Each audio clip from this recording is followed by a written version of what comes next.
오늘 하나님 말씀은 요한복음 3장 1절에서 16절까지 말씀입니다. 요한복음 3장 1절에서 16절까지 말씀 우리 한 절씩 교독하여 읽도록 하겠습니다. 그런데 바리새인 중에 니고데모라는 사람이 있으니 유대인의 지도자라. 그가 밤에 예수께 와서 이르되 라삐여 우리가 당신은 하나님께로부터 오신 선생인 줄 아나이다.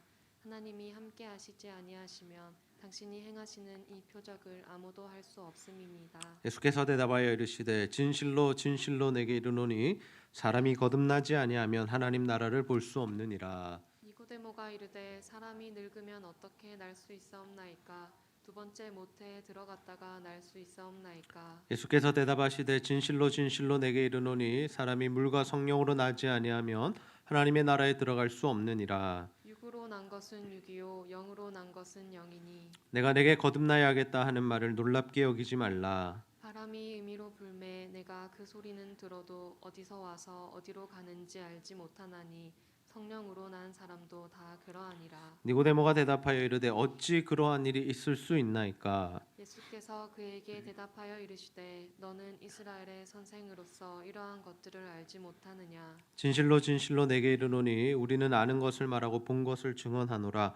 그러나 너희가 우리의 증언을 받지 아니하는도다. 내가 땅의 일을 말하여도 너희가 믿지 아니하거든 하물며 하늘의 일을 말하면 어떻게 믿겠느냐? 하늘에서 내려온 자 곧 인자 외에는 하늘에 올라간 자가 없느니라. 모세가 광야에서 뱀을 든 것 같이 인자도 들려야 하리니 이는 그를 믿는 자마다 영생을 얻게 하려 하심이니라. 하나님이 세상을 이처럼 사랑하사 독생자를 주셨으니 이는 그를 믿는 자마다 멸망하지 않고 영생을 얻게 하려 하심이라. 아멘. 복된 주일 주님의 전에 나와 함께 예배하는 우리 형제 자매들을 환영하고 축복합니다. 우리 옆 사람과 이렇게 한번 인사하도록 하겠습니다. 하나님 은혜로 살아갑시다. 하나님 은혜로 살아갑시다. 네, 우리가 계속해서 살펴보고 있는 내용은 이 사람이 얼마나 악한가 하는 것, 사람이 얼마나 죄인인가 하는 내용입니다.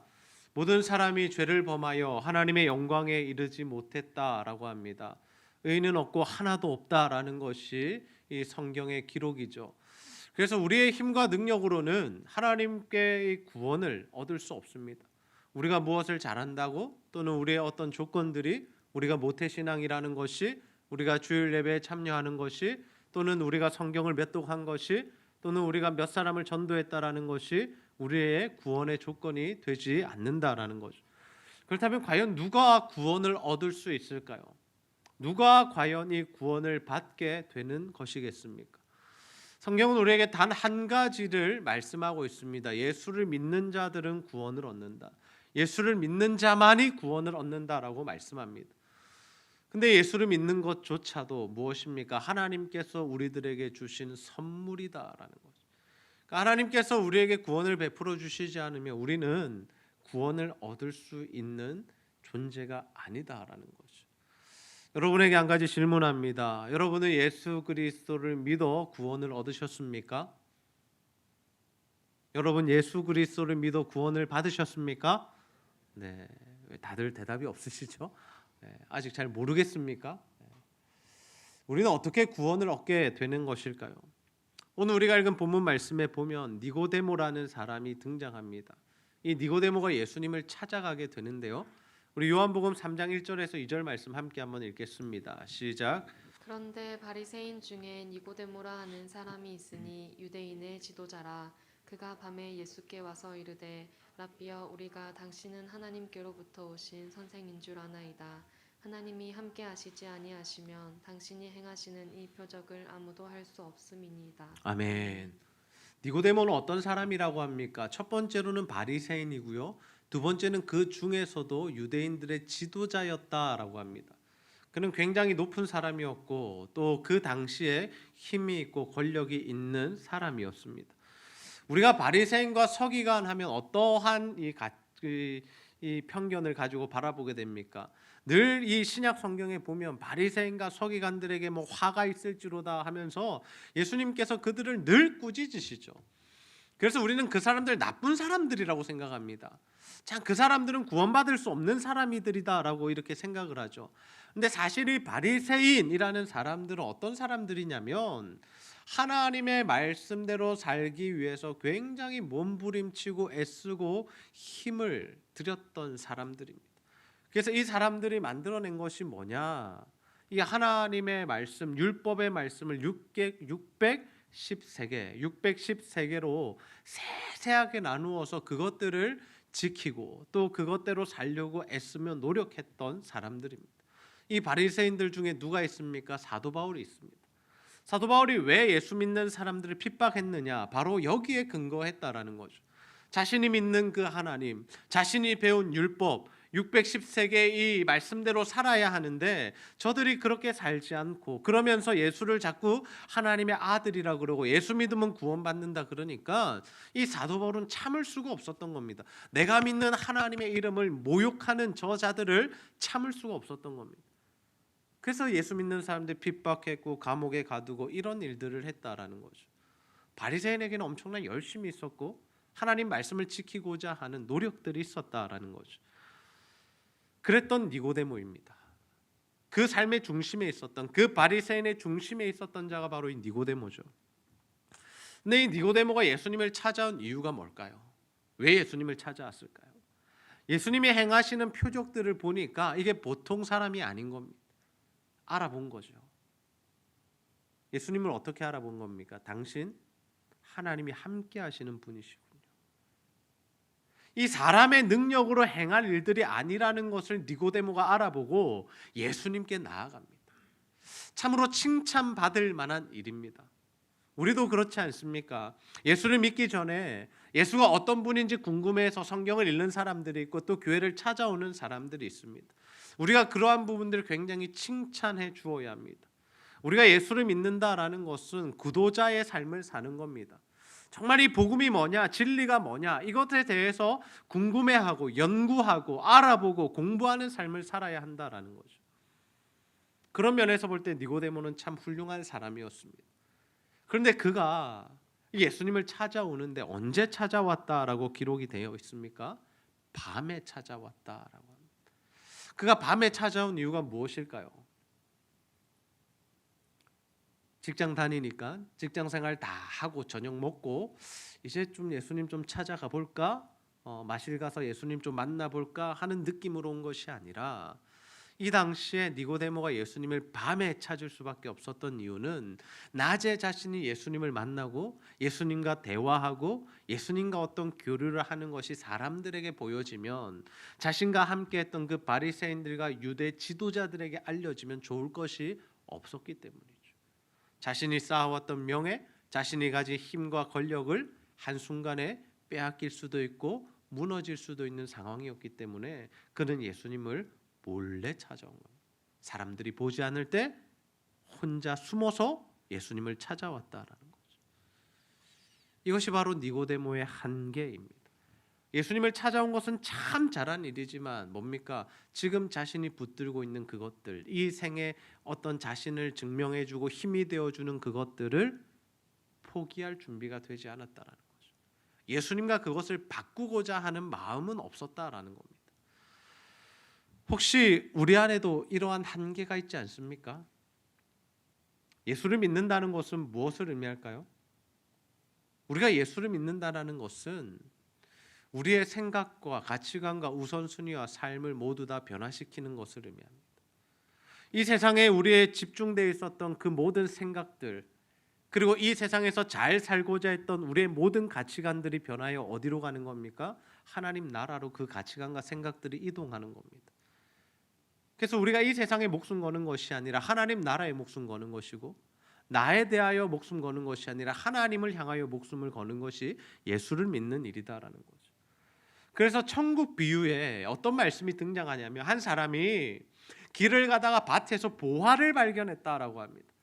근데 그 보화가 엄청난 가치가 있었기 때문에 이 사람이 뭘 합니까? 집에 가자마자 자신의 모든 재산을 팔아서 이 보화가 묻혀져 있었던 이 밭을 샀다라는 거죠.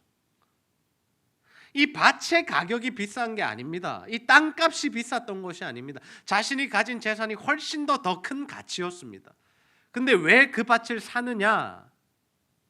그 안에 보화를 발견했기 때문에. 우리가 예수를 믿는다는 거, 우리가 하나님 나라를 바라본다는 것이 바로 이것입니다. 우리가 하나님 나라를 바라보게 되고 예수를 믿게 되고 그 하나님 나라가 가장 가치 있는 일이다라는 것을 알게 되면 이때까지 우리가 붙들었던 모든 것들을 어떻게 할 수 있다는 거예요? 팔 수 있다라는 거예요. 바꾸자는 거죠. 내 이 모든 것들을 팔아서라도 나는 하나님 나라를 가지겠습니다라고 고백하는 자들이 바로 믿음을 가진 자들이다라는 거죠. 근데 많은 사람들이 예수를 믿으면서 어떻게 하냐면 이 자신의 삶과 가치관과 생각과 우선순위를 절대로 바꾸려고 하지 않습니다.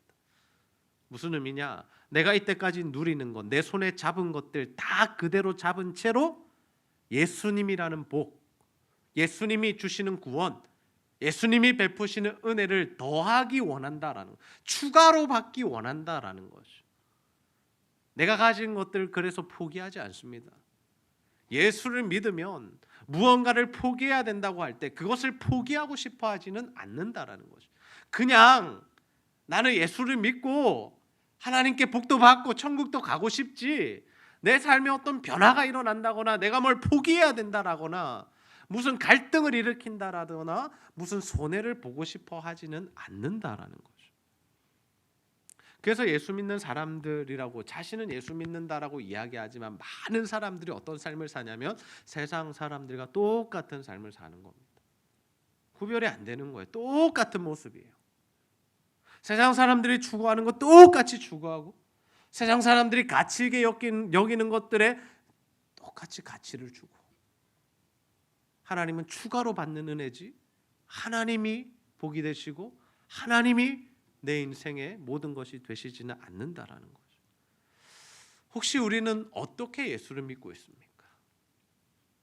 우리가 지금 예수를 믿는다고 이 자리에 다 나와 있는데 이 주일, 이 소중한 시간, 오후 1시에 시간을 내어서 이 자리에 앉아 있는데, 물론 여러분이 이곳에 나온 것만 해도 참 칭찬받을 일이지만 정말 예수 그리스도를 가장 소중하게 생각하고 있느냐? 아니면 예수 믿으면 천국 갈 수 있는 티켓을 받는 것처럼, 아니면 보험 정도 하나 들어놓는 것처럼 내 죽음 이후의 삶을 준비해 놓는 그런 것처럼 생각하고 있지는 않는가? 하나님, 우리가 그러한 모습으로 예수 믿는 거 기뻐하시지 않는다라는 거죠. 아니, 성경은 그것을 뭐라고 표현하냐면 우상 숭배라고 표현합니다. 하나님과 재물을 겸하여 섬기는 것, 세상과 하나님을 날마다 비교하면서 어떨 때는 하나님 붙들었다가 또 어떨 때는 세상의 것들 붙들었다가. 지금까지 모습 보면 이 니고데모는 예수님의 독특하고 특별함을 발견했습니다. 그러나 자신의 것들을 포기할 만큼의 마음은 없었다라는 거죠. 지금 자신이 가진 것이 더 귀하게 여겨졌다라는 겁니다. 내가 바리새인이라는 거, 내가 유대인의 지도자라는 것이 더 소중한 가치였다라는 거죠. 근데 중요한 게 뭐냐면 이런 자들에게는 뭐가 임하지 않는다? 구원이 임하지 않는다라는 거예요. 니고데모가 주님께 나왔다고 해서 주님이 너무 기뻐하시면서 내가 너 구원해 줄게 말씀하시지 않는다라는 겁니다. 나온 것은 칭찬할 만하지만 다른 사람들과는 조금 달랐지만 그렇다고 해서 그것이 구원받을 만한 일은 아니다라는 거죠. 그런 의미에서 우리는 과연 구원받은 자인가 이 시간 다시 한번 돌아보기를 원합니다. 너무나 당연하게 생각했던 일이지만 우리가 이 시간 다시 한번 점검해 봐야 할 이유는 내가 진짜 주님을 믿고 있는가? 내가 정말 주님 안에서 주님을 가장 소중하게 생각하고 있는가? 이 부분이 다시 한번 점검되어야 하죠. 우리 안에 예수 그리스도를 가장 소중한 가치로 삼고 정말 그 예수 그리스도를 우리 삶의 중심에 두고 우리 모든 삶을 다시 정렬하고 있는지, 학업이 되었든 취직이 되었든 결혼이 되었든 가족 간의 관계가 되었든 내 꿈과 비전이 되었든 그게 복음 안에서 재해석이 되었는지, 아니면 복음은 그냥 하나고 그 여러 가지들 중에 한 요소인 건지. 그래서 옛날에 우리가 사형리를 보면 어떻습니까? 중심엔 내가 있고 여러 가지 것들이 그 주변에 있으면 그것은 아직 예수를 믿지 않는 내가 중심이 된 인생이라고 표현하는 것이고, 예수를 믿게 되면 어떻게 됩니까? 그 주인의 자리에 예수님이 앉으시고 나도 밀려나고 내 꿈도 밀려나고, 그래서 모든 것들이 그 예수님을 중심으로 해서 다시 재배치되는 그 삶이 바로 예수를 믿는 자들의 삶이다라는 거죠. 저는 우리 제자들 교회 함께 예배하는 우리 형제 자매들이 정말 이 예수께 나오는 것만으로 만족하지 마시고 내가 예배를 드렸다라는 것에 만족하지 마시고 나 죽으면 천국 간다라는 그 확신과 믿음으로만 만족하지 마시고 정말 예수 그리스도를 가장 귀한 것으로 여겨 정말 그 주님 안에서 모든 삶을 재해석하고 주님이 기뻐하시는 삶을 살아가는 저와 여러분 다 되시기를 주님의 이름으로 축복합니다. 예수님을 찾아온 니고데모에게 예수님께서 이런 말씀하십니다. 요한복음 3장 3절 말씀 함께 읽겠습니다. 시작. 예수께서 대답하여 이르시되 진실로 진실로 내게 이르노니 사람이 거듭나지 아니하면 하나님의 나라를 볼 수 없느니라. 아멘. 예수님께서 니고데모에게 돌직구를 던지시죠. 뭐라고 말씀하십니까? 거듭남에 대해서 말씀하십니다. 사람이 거듭나지 않으면 하나님 나라 볼 수 없다. 다시 말해서 네가 아무리 바리새인이라도 네가 아무리 유대의 종교 지도자라도 아무리 네가 하나님 말씀대로 살고자 노력하고 애쓰고 완벽한 삶을 살았다 할지라도 네가 거듭나지 않으면 천국 갈 수 없다라고 말씀하고 계신 거예요. 우리는 언제 거듭났습니까?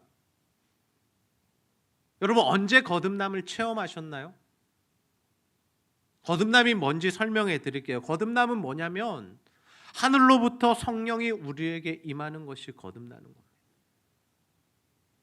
그래서 정말 주님을 인격적으로 만나고 예수가 있는 것이 믿어지고 내 지식과 어떤 내 경험이 아니라 정말 하나님의 놀라운 이 역사들을 체험했던 순간들, 말로 형용할 수 없는 그러한 은혜 안에 잠겼던 그 순간들, 주님이 내 삶에 찾아오셔서 뭔가 크게 내 삶을 턴하시고 내 삶의 가치관을 바꾸시고 정말 주님의 가치관으로 살아가게 만드셨던 그 사건들, 그 순간들, 그 순간이 바로 거듭남입니다.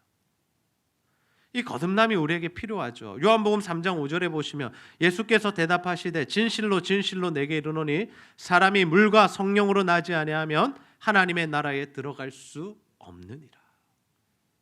거듭나지 않으면 하나님 나라에 들어갈 수 없다라는 겁니다. 성령이 부어지지 않으면, 성령이 우리 안에 오시지 않으면 우리가 하나님 나라에 들어갈 수 없다라는 거죠. 보통 이 땅에서 나는 그 출생과 삶과 일반적인 삶으로는 하나님 나라에 들어갈 수 없다라는 겁니다. 성령이 임하실 때 어떤 일들이 일어납니까? 우리 안에 모든 것들이 부인되어집니다. 내 힘과 내 노력으로 무언가를 이루겠다 또는 구원을 얻겠다라는 모든 것들이 포기되어지고 겸손히 주님을 왕으로 모시는 인생이 됩니다. 주님이 내 인생의 주인이 되어 주십시오. 내가 이제는 주님이 원하시는 삶을 살겠습니다. 하나님 내가 어떤 삶을 살기 원할까요? 우리가 주님 앞에 질문하고 묻고 주님이 기뻐하시는 삶을 살아가게 되는 것이 바로 이 거듭난 자들의 특징이다라는 것. 어려운 이야기가 아닙니다. 예수를 믿으면 우리 삶에 변화가 있다라는 겁니다. 그러나 우리가 예수를 믿는다고 말하면서 변화되지 않는 삶이 있다면 그것이 과연 진짜 예수를 믿는 것인가 우리가 한번 고민해 봐야 한다라는 거죠. 오늘 제 설교의 합법을 자세히 살펴보시면 주목하여 보시면 계속 제가 쓰는 용어가 뭡니까? 수동태입니다. 수동태. 됩니다. 되어집니다. 믿어집니다. 왜 그렇습니까? 왜 제가 능동태 사용하지 않고 수동태로 설교하고 있느냐? 구원의 특징이 그렇습니다. 구원이 뭐냐? 하나님의 은혜로 우리에게 주어지는 것이 바로 구원이기 때문이죠. 믿음도 하나님이 주셔야 되고 성령도 하나님이 부어주셔야 하고 하나님의 말씀대로 살 마음도 하나님이 주셔야 하고 설교 들을 때 깨달음도 하나님이 주셔야 하고 그 말씀대로 살아갈 수 있는 힘도 하나님이 주셔야 하고 그냥 우리는 하나님께 다 받는 겁니다. 하나님이 우리를 구원해 주시면 우리는 구원을 받는 거고 하나님 성령을 부어주시며 하나님 백성으로서의 삶이 사라지는 거죠. 예수님께서 이렇게 계속해서 복음에 대하여 말씀하시고 구원에 대하여 말씀하시고 거듭남에 대하여 말씀하시는데 이 니고데모의 반응이 뭐냐? 요한복음 3장 9절에 보시면 니고데모가 대답하여 이르되 어찌 그러한 일이 있을 수 있나이까? 어찌 그러한 일이 있을 수 있나이까? 나 이해하지 못하겠다라는 겁니다. 나 정말 똑똑한 사람인데 나 바리새인이고 유대인의 지도자까지 하는 사람인데 성경 굉장히 잘 아는 사람인데 나 그거 이해를 못하겠어요. 예수님 어떻게 그런 일이 있을 수 있죠? 참 신기한 게 뭐냐면요. 예수를 믿고 거듭나고 구원을 받는 일에 있어서 우리의 어떤 지성이나 학력이 무조건 중요한 것은 아니다라는 거. 우린 똑똑하면 성경을 더 잘 이해할 수 있다라고 생각하죠. 그러나 그렇지 않습니다.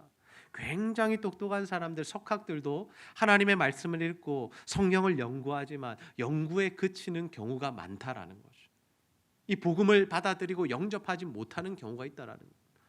근데 글자를 못 배우신 분들도, 학력이 그렇게 높지 않은 분들도, 아니 주일학교 학생들도, 영아부 유치부 아이들도 성령이 역사하시면 예수가 내 인생의 주인이고 왕이라는 그 사실, 예수님께서 나를 위하여 십자가에 달려 죽으셨다라는 그 사실이 믿어진다라는 거죠.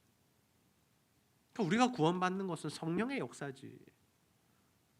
니고데모처럼 똑똑하다고, 학력이 있다고, 많이 배웠다고, 성경을 여러 번 읽었다고, 그것이 우리에게 이해되어지고 받아들여지는 것은 아니다라는 거예요.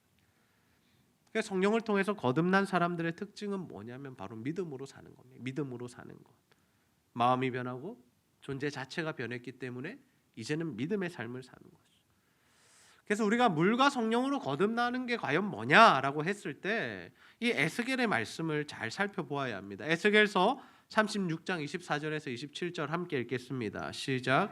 내가 너희를 여러 나라 가운데에서 인도하여 내고 여러 민족 가운데에서 모아 데리고 고국 땅에 들어가서 맑은 물을 너희에게 뿌려서 너희로 정결하게 하되 곧 너희 모든 더러운 것에서와 모든 우상 숭배에서 너희를 정결하게 할 것이며 또 새 영을 너희 속에 두고 새 마음을 너희에게 주되 너희 육신에서 굳은 마음을 제거하고 부드러운 마음을 줄 것이며 또 내 영을 너희 속에 두어 너희로 내 율례를 행하게 하리니 너희가 내 규례를 지켜 행할지라. 아멘. 어떤 말씀이냐면요, 이스라엘 백성들이 하나님께서 가나안 땅에 그들을 보내주시고 허락하실 때 뭐라고 말씀하셨습니까? 너희들 나만 섬겨, 나만 사랑해, 내 말 잘 들으면 내가 늦은 비와 이른 비를 주고 너희들을 적들로부터 지켜주고 내가 모든 것들 평탄하게 해줄게. 무슨 말씀이에요? 이스라엘 백성들이 가나안 땅에 들어가서 잘 살 수 있는 웰빙의 삶을 살 수 있는 방법은 딱 하나였다라는 겁니다. 하나님 말씀에 순종하는 것, 하나님만 사랑하는 것. 근데 이스라엘 백성들이 들어갔는데 잘 살기 위해서 뭐에 자꾸 신경을 씁니까? 농사 잘 되게 하는 신을 믿고 우상을 섬겼다라는 거죠. 다른 나라들이 가지고 있는 그 무기들과 군사력을 보니까 우리도 군사력을 키워야겠다라는 이쪽으로 갔다라는 거죠. 일반적으로 우리가 그렇게 생각할 수 있습니다. 우리가 좋은 대학에 가려면 얼마나 공부해야 하는가? 우리가 좋은 직장에 취직하려면 어떻게 해야 하는가? 나중에 우리가 잘 살려면 어떻게 해야 되는가? 뭐 청약 정도는 하나 받아야 되고, 뭐 어느 정도 뭐는 있어야 되고, 어느 스펙은 있어야 되고, 그것이 다 필요 없다라는 것이 아니라, 무시하고 살자는 것이 아니라, 우리가 진짜로 주목해야 할 일은 뭐냐면 하나님의 말씀에 순종하는 일이다라는 거죠. 자꾸 이것을 제쳐놓고 다른 것에만 신경 쓰며 사니까 하나님께서 이스라엘 백성도 어떻게 하시냐면 그들을 바벨론에 의해서 망하게 하시고 바벨론에 잡혀가게 하시고 70년 동안 포로 생활을 하게 하셨다라는 거죠. 지속된 고난이 그들의 삶에 임했다라는 겁니다. 근데 그들이 이 고난을 받은 이후에 70년 이후에 돌아왔으면 어떻게 해야 돼요? 정신을 차려야 되잖아요. 정신을 조금 차렸습니다. 하나님 말씀대로 살아야지. 이러면 안 되는구나. 근데 그들이 돌아와서 보여준 모습이 뭡니까? 똑같더라라는 거죠. 다시금 하나님의 품을 떠나고 예배드리지 않고 제사드리지 않고 11조 바치지 않고, 그래서 제사의 일을 해야 되는 제사장들이, 레위인들이 성전을 떠나서 돈 벌러 가야 하는 계속된 악순환이 일어나는 모습이 이 이스라엘 백성 공동체 가운데 또 임했다라는 거죠. 70년 고생했으면 그렇지 않아야 하는데 우리도 마찬가지 아닌가요? 우리 삶에 고난이 임할 수 있어요. 어려움이 있을 수 있어요. 근데 그것을 인해서 우리가 하나님 만나고 주님이 기뻐하시는 방향으로 우리가 턴해야 하는데, 그렇지 못하면 어떤 거예요? 또 오는 거예요. 또 힘들고 또 어렵고 또 고난이 오고 계속된 삶의 어려움들만 겪다가 시간을 허비하게 된다라는. 근데 이게 우리들만의 이야기, 이스라엘 백성들만의 이야기가 아니라 모든 사람의 이야기다라는 거죠. 뭐 때문에 그래요? 죄인된 본성 때문에 그렇습니다. 우리가 이 문제를 해결할 수 없어요. 우리가 이 문제 해결할 수 없어요. 그래서 하나님께서 에스겔을 통해서 주신 말씀이 뭐냐면 내가 깨끗한 물로 맑은 물로 너희들의 죄 씻어줄게. 그 우상 숭배의 죄 내가 다 씻어줄게. 그리고 내가 너희들에게 새 마음을 부어주어서 니네 마음을 부드럽게 고쳐줄게. 그리고 내 영을 너희들에게 두어서 너희들이 하나님의 말씀에 순종하며 살아가도록 해줄게. 뭡니까? 사람의 힘으로 할 수 없는 것들을 성령을 부으시고 십자가 보혈로 씻으시고 하나님의 사랑과 은혜로 우리가 주님의 백성다운 삶을 살 수 있도록 인도해 주시겠다라는 거죠. 저는 이러한 은혜가 오늘 설교를 듣는 저와 여러분에게 임하게 되기를 소원합니다. 여러분 안에 성령이 부어져서 정말 예수 그리스도가 믿어질 뿐만 아니라 이 땅을 살아가면서 정말 예수 그리스도를 가장 소중하게 생각하며 모든 삶이 변화받는 정말 하나님이 기뻐하시는 삶으로 나아가는 저와 여러분 다 되시기를 주님의 이름으로 축복합니다. 예수님 자신이 이 땅에 오신 이유를 뭐라고 설명하시느냐? 우리에게 구원을 베푸시기 위함이다라고 설명합니다. 우리 요한복음 3장 16절 말씀 함께 읽습니다. 시작. 하나님이 세상을 이처럼 사랑하사 독생자를 주셨으니 이는 그를 믿는 자마다 멸망하지 않고 영생을 얻게 하려 하심이라. 아멘. 하나님께서 예수님 보내주신 이유가 뭐라고요? 죄인된 우리를 너무나도 사랑하셨기 때문이다라는 것. 우리의 죄를 사해 주시기 위해서, 없이 해 주시기 위해서 예수님께서 이 땅에 오셨다라는 거죠.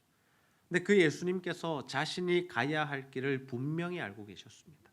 요한복음 3장 14절 15절 다시 한번 읽습니다. 시작. 모세가 광야에서 뱀을 든 것 같이 인자도 들려야 하리니 이는 그를 믿는 자마다 영생을 얻게 하려 하심이니라. 아멘. 이스라엘 백성들이 출애굽했습니다. 출애굽해서 광야로 들어왔는데 그곳에서 하나님 앞에 원망을 해요. 그때 하나님께서 여러 가지 사건들을 일으키셨는데 그 중에 하나가 뭐냐면 불뱀을 보내신 사건입니다. 하나님 앞에 원망과 불평한 사람들이 막 불뱀에 물려서 아파하고 죽어가는 겁니다. 그때 모세가 하나님 앞에 섭니다. 하나님과 이스라엘 백성들 사이에 서서 하나님 저들의 죄를 용서해 달라고 이 재앙을 거두어 달라고 요청하죠. 그때 하나님께서 그들에게 베푸신 은혜가 있었는데 그 은혜가 무엇이냐면 노뱀을 만들어서 장대 위에 달라 그리고 그것을 보는 자들은 나으리라 살리라 라는 것이었어요. 죄로 인하여 심판을 받았고 저주를 받았고 죽어가던 자들이 이 노뱀을 바라보며 그 십자가를 바라보며 살게 하시는 은혜를 베푸셨습니다. 이 이야기가 누구 이야기냐고요? 예수님과 우리들 이야기입니다. 우리는 하나님께 죄를 범해서 죽은 자들입니다. 사망에 처했고 하나님께 진노를 받아야 합니다. 근데 그 하나님과 우리 죄인된 우리 사이에 누가 서신 겁니까? 예수님이 서신 겁니다. 예수님이 중보자 되시는 겁니다. 중보자 되신 예수님께서 서서 뭐라고 하시는 겁니까? 하나님 아버지 저들의 죄를 용서하여 주옵소서. 저들의 죄를 용서하여 주옵소서. 근데 이 죄 용서라는 것이 그냥 이루어지는 것이 아니라 반드시 대가를 치루어야 한다는 거죠. 공의의 하나님께서 죄 삭슨 사망이라 말씀하셨고 죄를 짓는 자들은 죽으리라라고 말씀하셨는데 그러면 누군가는 이 죄에 대한 책임을 지고 죽어야 할 것 아닙니까? 원래는 누가 죽어야 돼요? 저와 여러분이 죽어야 돼요. 우리가 십자가에 달려 죽어야 합니다. 근데 우리 대신에 누가 죽으신 겁니까? 예수님이 죽으신 거예요. 예수님이 나의 죄 때문에 십자가에 달려 죽으신 거죠. 구원이 공짜라고요? 야 예수만 믿으면 천국 가.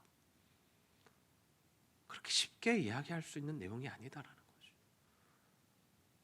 물론 구원에 대해서 예수 믿는 것에 대해서 우리가 집약해서 전도할 때는 그렇게 이야기할 수밖에 없지만 그러나 사실 우리가 예수를 믿고 보니 이 십자가 사건은 엄청나게 대단한 사건이다라는 거죠. 십자가 그냥 예수님이 지고 죽었어. 그것 때문에 우리가 구원받았어. 우리는 이제 마음껏 살아도 돼가 아니라 내가 죽어야 할 그 자리에서 예수님께서 죽으신 사건이 십자가 사건입니다.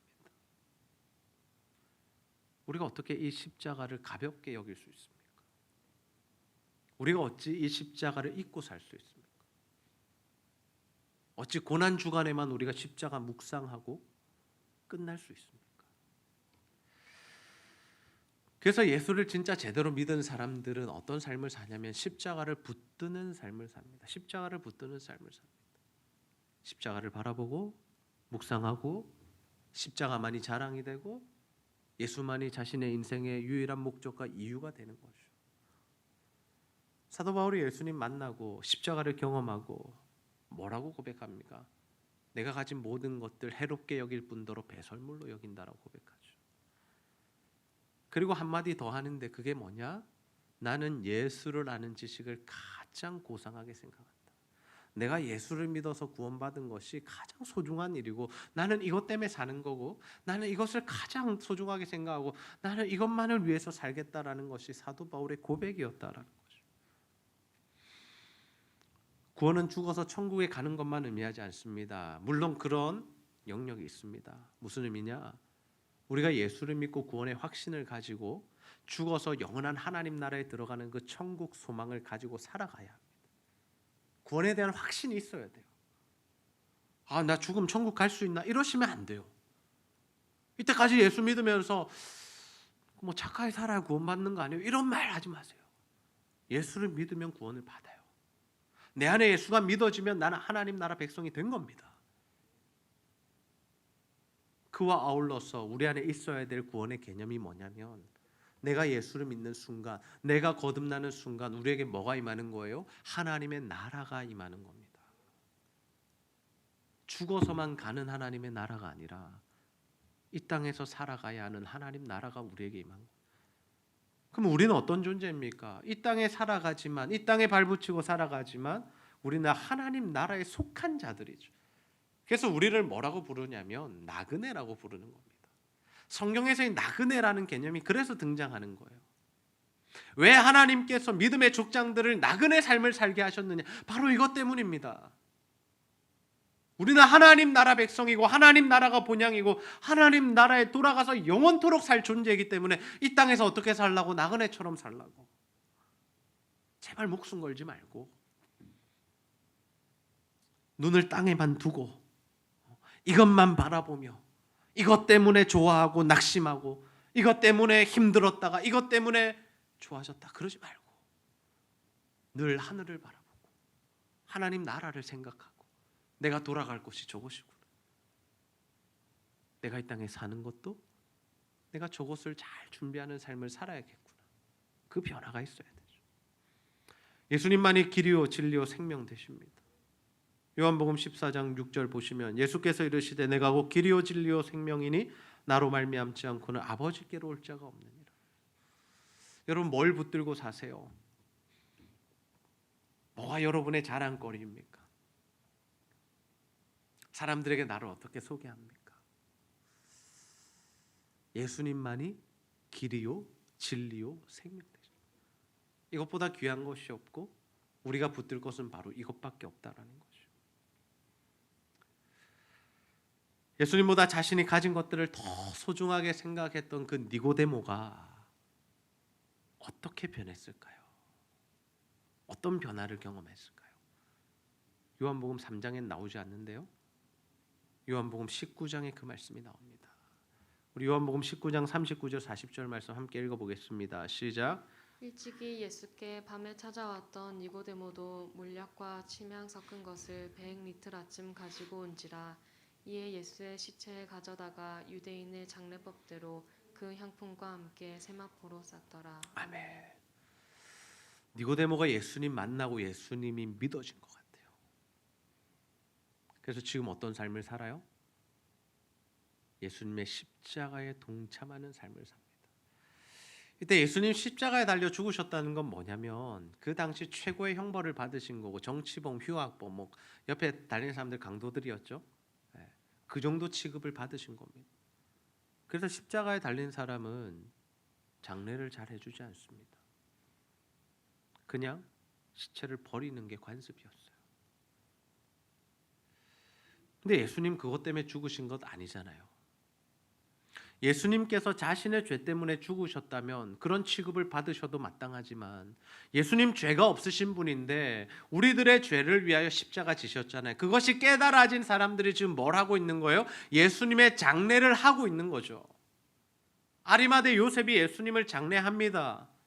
근데 우리는 아리마대 요셉만 있는 줄 알았는데 오늘 말씀해 보니까 누가 그 장례에 동참하고 있는 겁니까?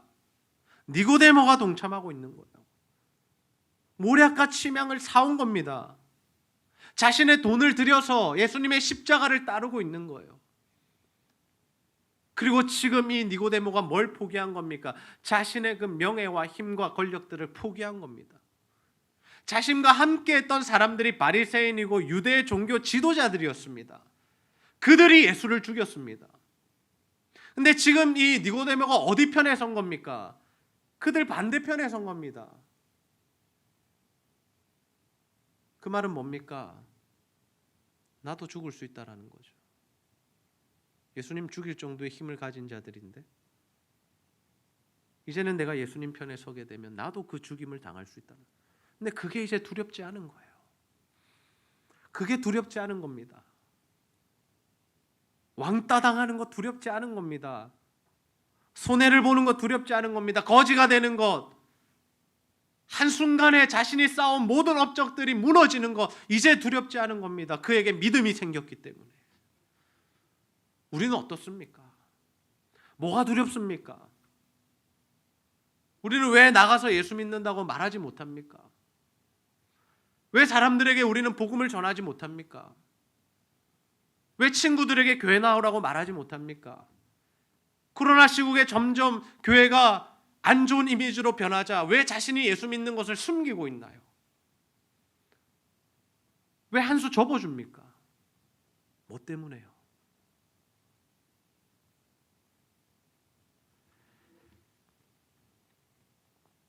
예수를 믿는 자들은 나의 모든 것을 십자가 앞에 드릴 수 있는 자들이고 예수를 믿는 자들은 나의 모든 것을 잃는다 할지라도 그 십자가를 붙들고 살아가는 자들입니다. 저는 우리 제자들 교회 모든 형제와 자매들이 하나님의 은혜로 예수를 믿게 되었는데 정말 성령으로 거듭나서 정말 예수를 가장 소중한 존재로 여기고 그 예수님을 위해서라면 그 십자가에 동참하는 일이라면 모든 것을 내어드릴 수 있는, 모든 것을 포기할 수 있는, 그래서 정말 주님만 따라가는 삶을 살아가는 저와 여러분이 다 되시기를 주님의 이름으로 축복합니다. 우리 이 시간 주가 일하시네 함께 찬양 부르고 말씀 붙들고 기도하는 시간 갖습니다.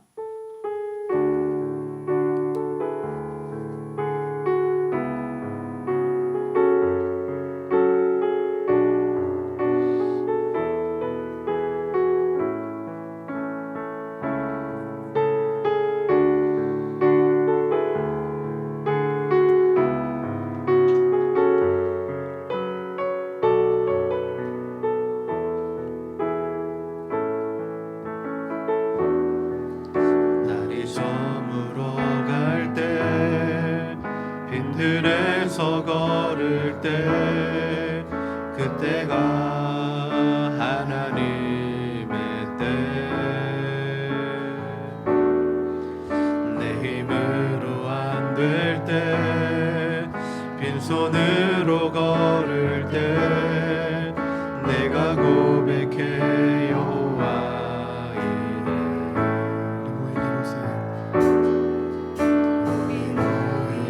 이곳에 주가 함께 계시네 누리네 아버지 은혜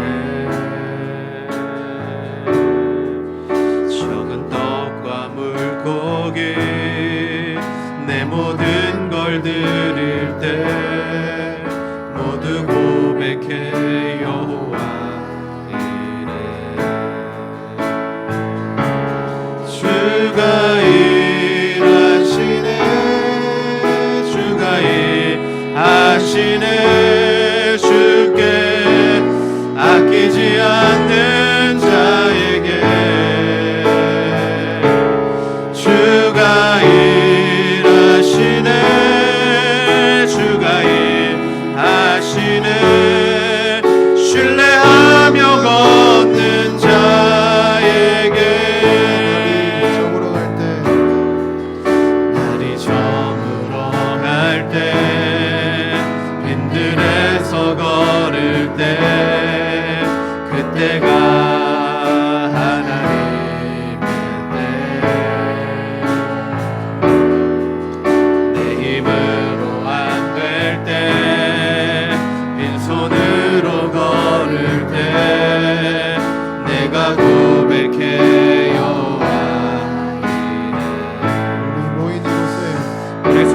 찬양합시다.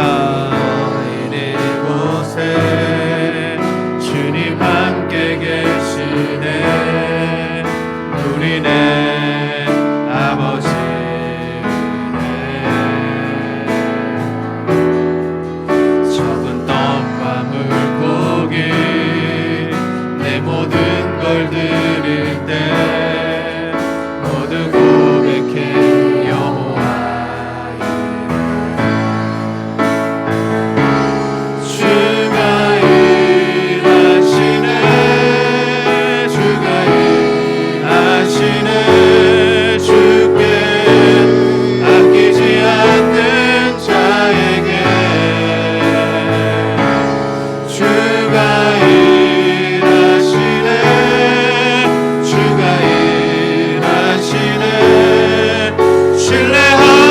걷는 자 일하십니다.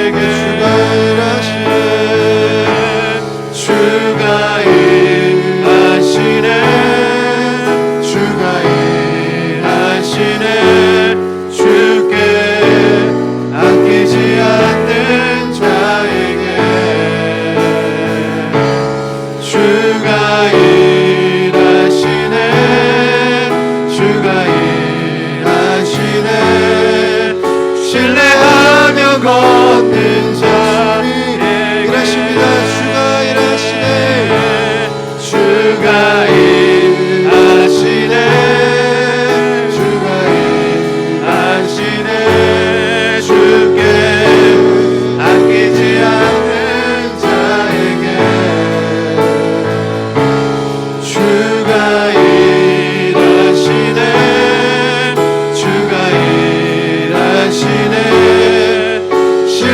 신뢰하며 걷는 한번 더 주의 일하심을 찬양하겠습니다. 주가 일하시네. 주가 일하시네.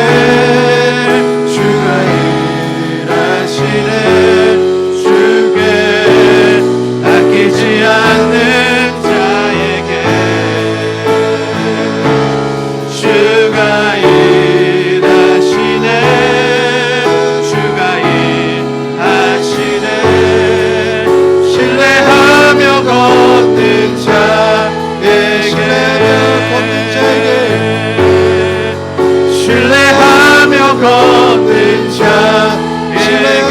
걷는 자에게 신뢰하며 걷는 자에게. 우리 시간 말씀 붙들고 함께 기도합시다. 하나님, 우리가 가진 그 어떤 것보다 정말 우리가 예수를 소중하게 생각하지 못했다라면 하나님 이 시간 회개하오니 용서하여 주시옵소서. 우리에게 성령을 부어주셔서 예수가 믿어지게 하여 주시고 정말 거듭남을 체험하여 변화된 삶을 살아갈 수 있도록 주여 인도하여 주옵소서.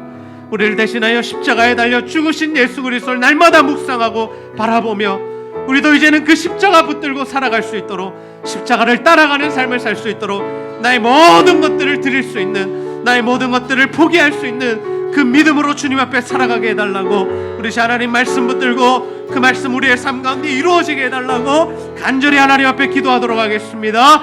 아버지 하나님 참으로 감사합니다. 오늘 하나님 말씀 붙들고 기도하게 하시는 애를 참 감사합니다.